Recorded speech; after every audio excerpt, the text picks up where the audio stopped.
Welcome back to the Lords of Lore podcast. I'm Matt, I'm Taleb. and we are here to talk about Chapter 5 of the Book of Boba Fett. Let's get straight into it. This was like a Mandalorian episode. Spoilers, I guess, Yeah. if you haven't seen it, we're dropping all the juiciness. What were your initial thoughts? Because last time we did this, you were saying you're pretty sure we're going to see Mando show up, and you were absolutely right. Yeah. I have a good eye for little details and hints like that. Yeah, So yeah, I was super excited when, yeah, dude, like shit. I knew that they were gonna give us an episode, which is almost like the first episode you would say of The Mhm. Mandalorian season 2.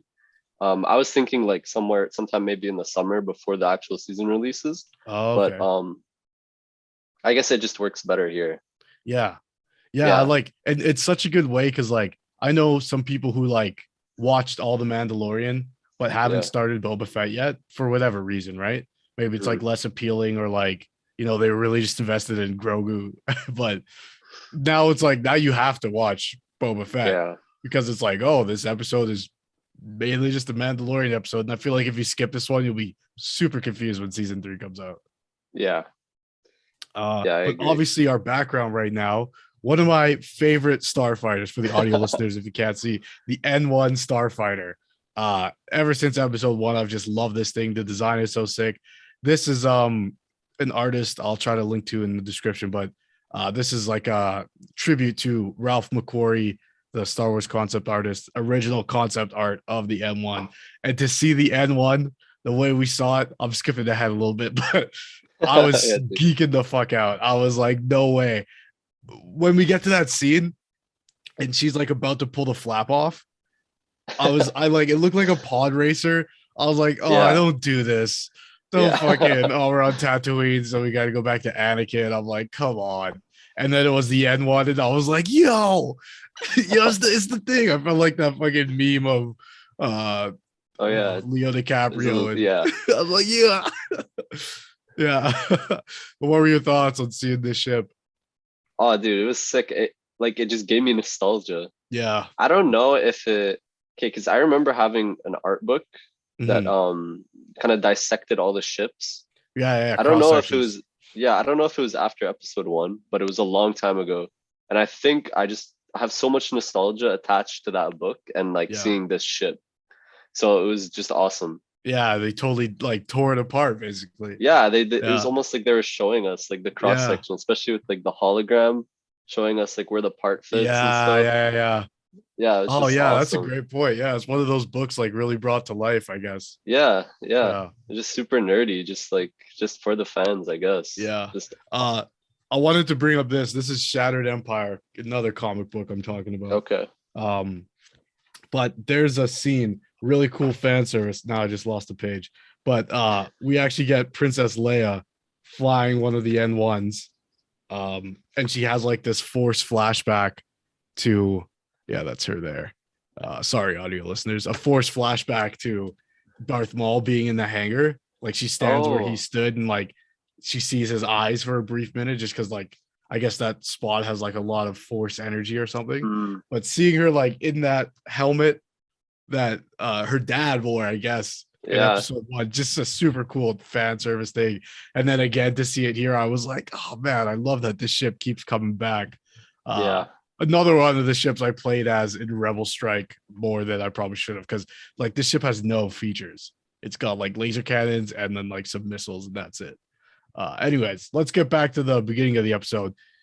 I thought there would be like there was no Boba Fett in this episode at all, which is weird, but yeah. because this is a show. But I dug it. I love the beginning of this Yeah, episode where we see him absolutely wreck shop with the dark saber. I didn't know what, because still see the spear on his back, so I'm like, oh, if he has a spear, will he have the dark saber? Sure enough, cuts himself open with it. What were yeah. your thoughts on that scene?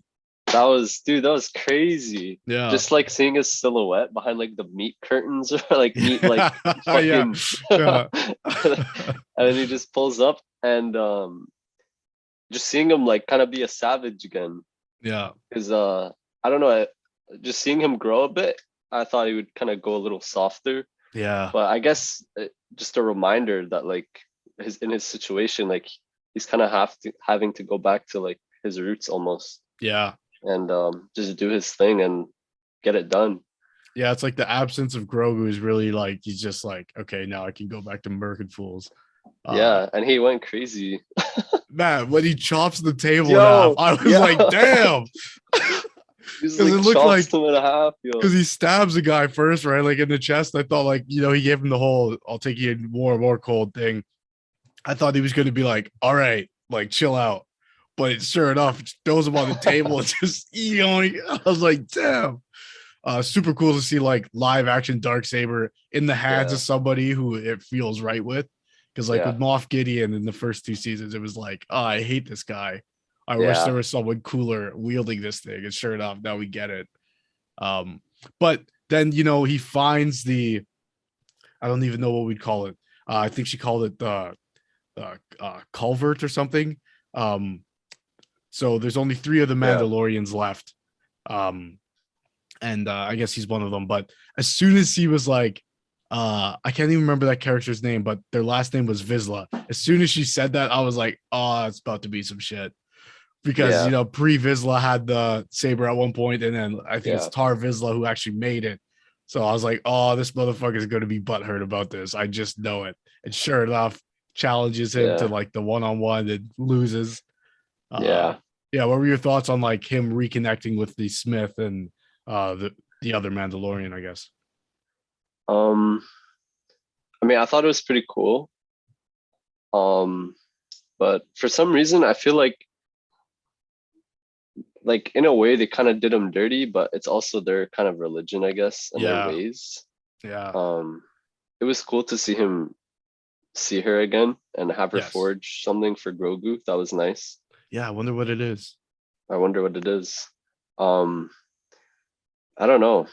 I feel like at some point he should move on, I guess. I don't know. I think that's what we're seeing now, right? Is that like he's been, you know, ostracized by their community. Yeah.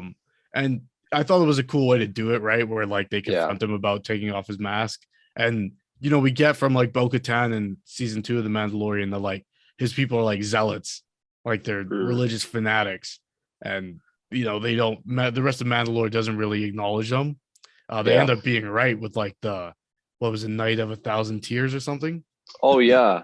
It was wild to see that. Yeah, I never thought we would see like live action Fall of Mandalore stuff. Yeah, that was awesome. Crazy. But it made me think like, yo, where is Sabine? Because if I have to find out Sabine is like off screen dead, I'm gonna be upset. Like, no way. Yeah. And now I'm thinking, I'm like, man, is that what Mandalorian season 3 is gonna be like? Are we gonna see like Ezra and Sabine link up with like Din? You know, I was like, I don't think we'll see Ezra yet. Not yet. No, I don't think so. I think we'll see him. Yeah, I want to see him so bad. I think we're gonna see him in the Ahsoka show. Sure. You're totally right. Yeah. But Sabine, I could see Sabine being in this season somehow.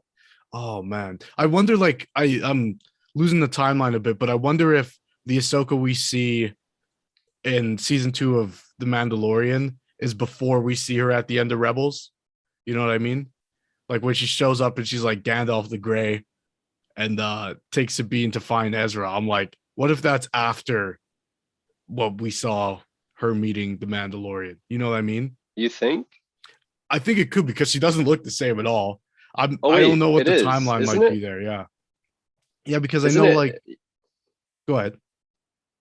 Yeah, no, is it like before Rebels? No, I wasn't. I'm not sure. Oh wait, no, Rebels was the fall of the. It was like literally episode 6, post episode 6. Yeah. But then you're talking about the time after. Yeah. Where you kind of see her like with the hood. Yes. And like the city's all built and stuff. Yeah, like I'm wondering like how far the end of Rebels is from when this show is taking place. Because that's a good question actually. Yeah, because I would think like the Ahsoka series is going to be that, like her and Sabine trying to find Ezra. Like I would assume, or at least it'll touch on it, like you're saying. So I wonder if we see Sabine in Mando 3 or in Boba Fett, like where does that sort of, and like if she found Ezra or if they just didn't, like, I don't know. But now I'm like, there was a long Yeah. time where I didn't care anymore. Like after, episode 9 Yeah. and whatnot, like I had to take a break, but now I'm like, Yeah. I'm back Yeah. in it. I feel you. I feel you. Yeah. Damn, that's a Uh, good question. yeah. I would like the timeline because like, and then even last episode made it super confusing. Where like it felt like Boba Fett's journey pre or like post Sarlacc pit happened very quickly.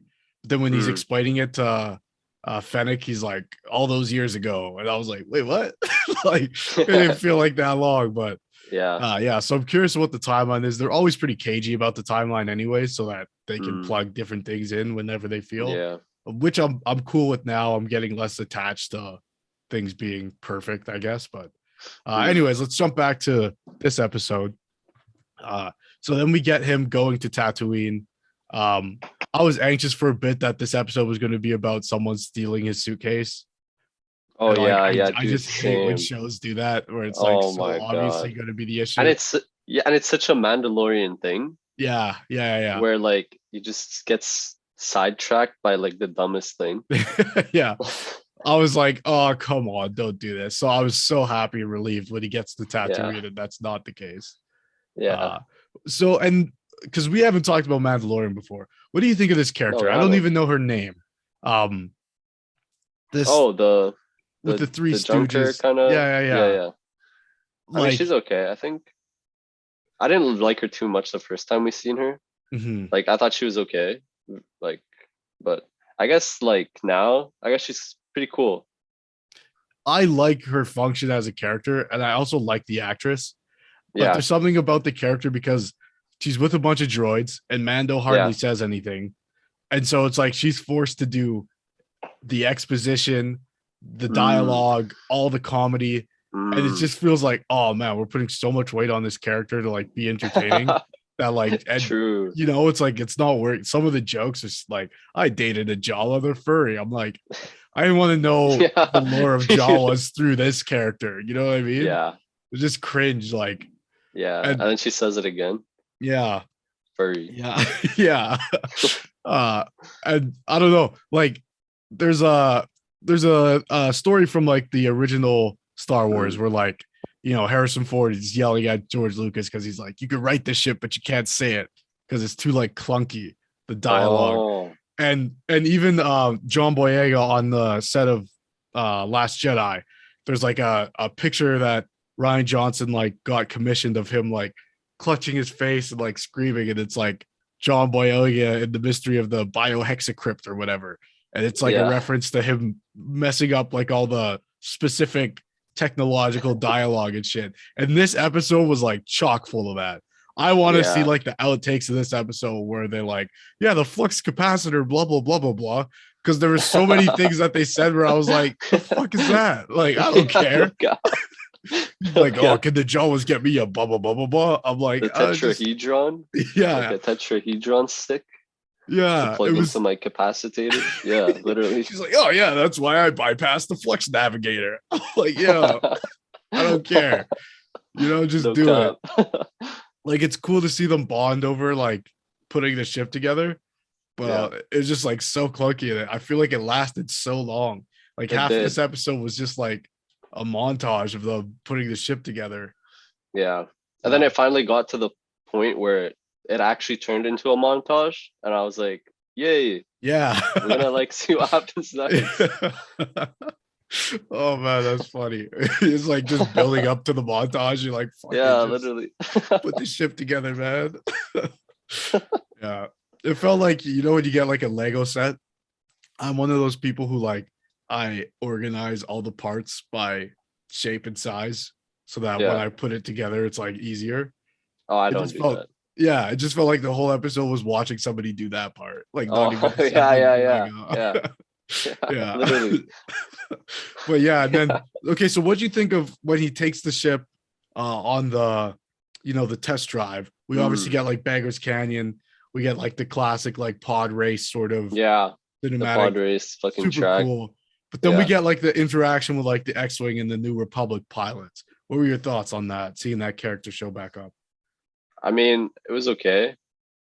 it did feel kind of like forced, Yeah. almost like it didn't fit, because then he just runs away anyways, and it was kind of like, I guess it was like fan service, but like not really fan service because Yeah. like nobody really cares, I guess. I don't know. What were your Yeah. thoughts?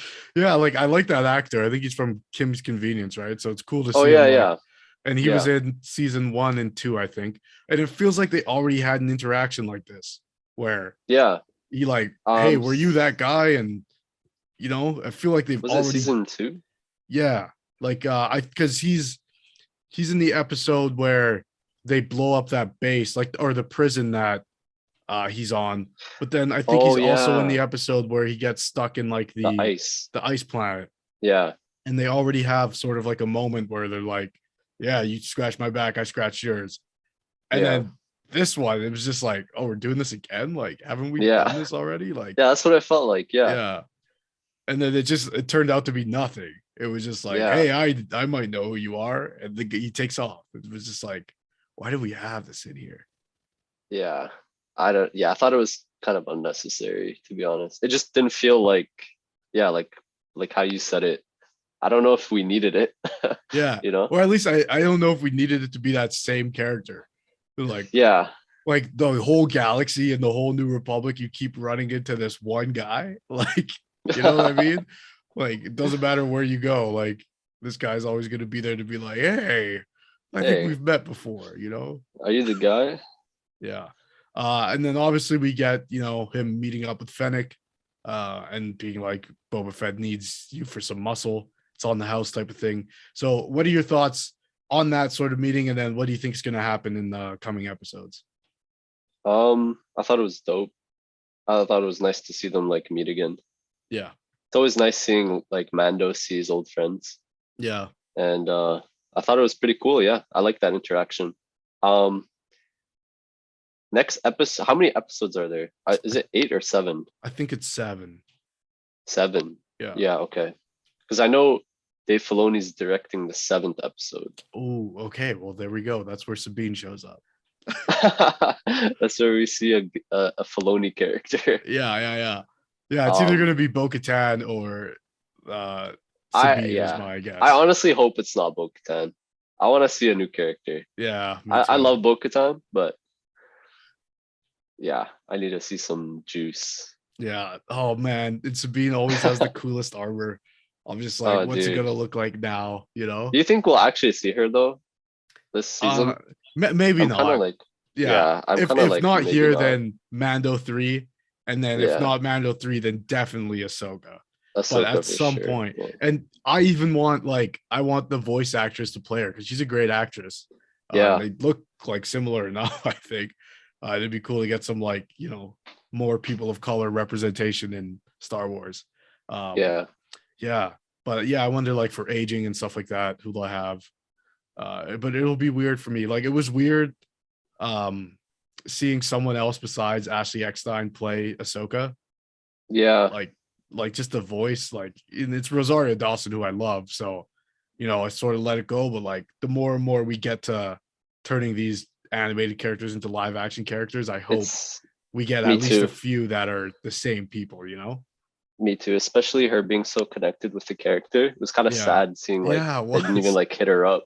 They Yeah. just left her in the dust. Yeah, and it's like, I think she maybe auditioned for it. Like I would hope that okay. they would give her the opportunity at least. Yeah.